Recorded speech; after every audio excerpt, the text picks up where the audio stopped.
there has been some strategic blunders on his part as the most recognized face of the Aam Admi Party.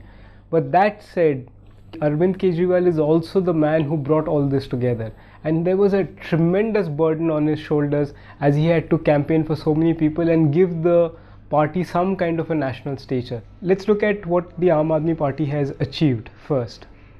Have they impacted the elections in some way? I think they have, because in many ways this is the beginning of a new kind of politics where money or your lineage or your dynasty is not as important. I mean, here was a bunch of unknowns who came in and they made a difference, and the fact that their vote share has been quite decent.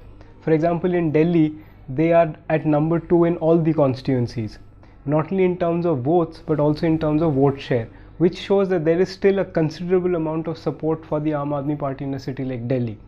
The fact that they've done well in Punjab is also very interesting, because Punjab was a classic case which has constantly been dominated by two combines, either the Shiromani Akali Dal and the BJP combine or the Congress party. Ever since the Delhi elections, when they performed fairly well and they came into power, there seems to have been a major aloofness which has gripped the senior leadership of the party, and they in some ways cut themselves off from their cadres and their volunteers, and that, to my view, is probably one of the biggest mistakes they made, because you won because of these volunteers, and these are people who believed in your kind of politics. The fact that they resigned scared a lot of people, because people had voted for them with a lot of hope. They had hoped that this will truly usher in a new kind of politics. That cost them a lot nationally. The Aam Admi Party also tried to expand too fast.